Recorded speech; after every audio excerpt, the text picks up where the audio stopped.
O negócio é sério. É. Tá bom, você está a bordo da Sirigaita, aqui na represa Guarapiranga. Que dia é hoje? Hoje é dia 25 de junho, sábado. Estamos aqui. Esse dia é maravilhoso, todo mundo sentindo frio. Muitos peixes. Muitos peixes. Estamos preparando nossa pescaria para o nosso almoço. Ninguém bebe, mas nós vamos comer Tem uma gente picanha dormindo agora. na lancha. Ô, judiação. E agora nós vamos preparar para dar uma acelerada aí, dar uma esticada, para vocês sentirem a adrenalina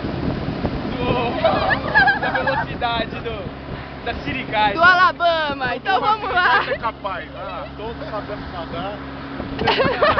Então, prepare-se, nós vamos acelerar, hein?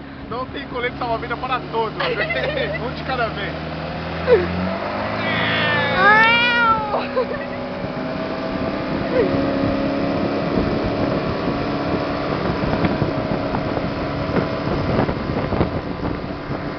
Estou em pleno Mar Vermelho, está dividido, ó!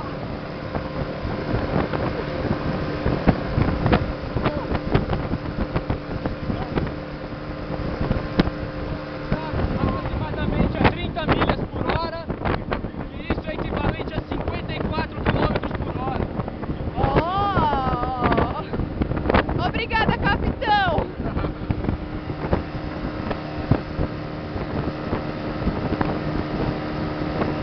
Crianças, não façam isso em casa.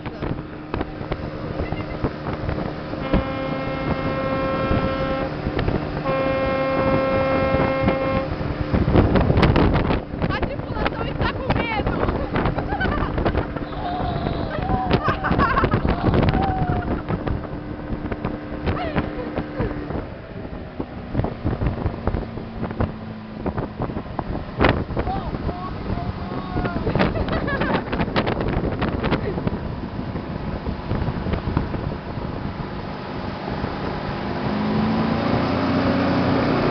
Para quem disse que não tem ondas na represa, olha o tsunami que nós estamos fazendo.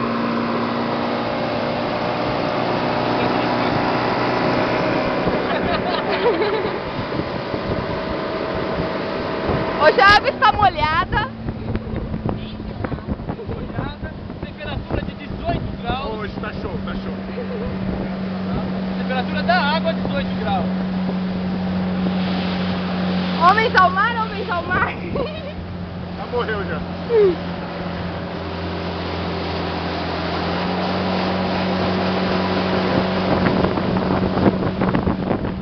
O céu está lindo. Ó.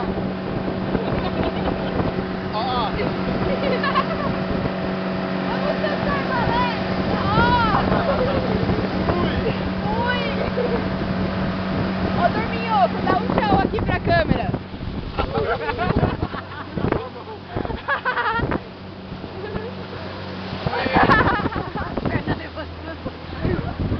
Vamos acabar o filme com a Sirigaita.